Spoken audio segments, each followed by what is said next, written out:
Grandview University hosted the longest table on Sunday. It's meant to illustrate issues facing the East Side community, including food insecurity. The college says many of its students actually use food pantries just to get enough to eat.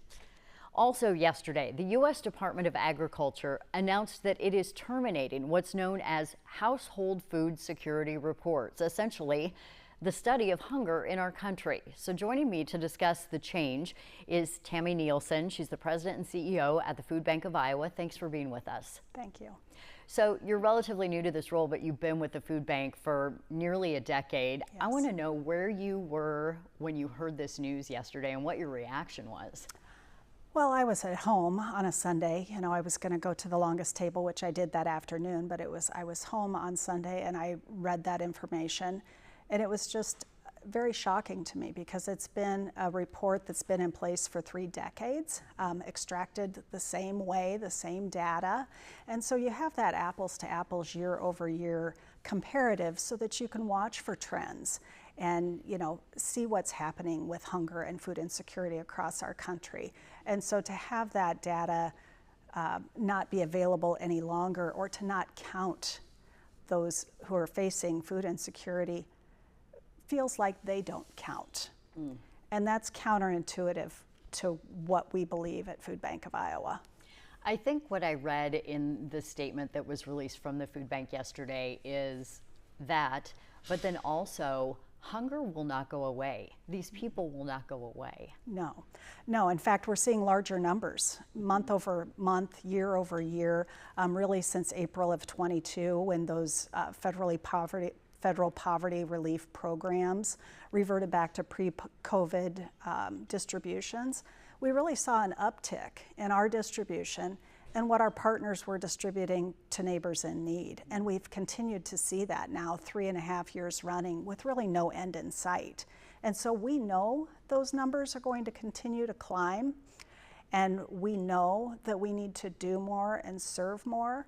And it's, you know, really difficult to not have that recognized at a federal level. That report is one piece that really determines the effectiveness of federal programs. And so without that report, and with so many changes happening and on the horizon, that data piece is really important and will just no longer be available.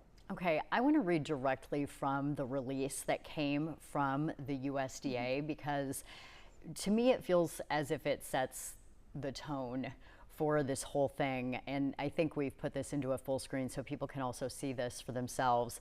These redundant, costly, politicized, and extraneous studies do nothing more than fearmonger.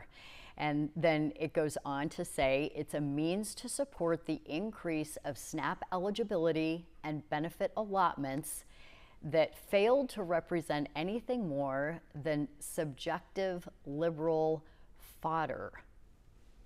Did you see this from Yes. the USDA? Yes. No, I mean, that's not what that report is. I've seen that statement, yes.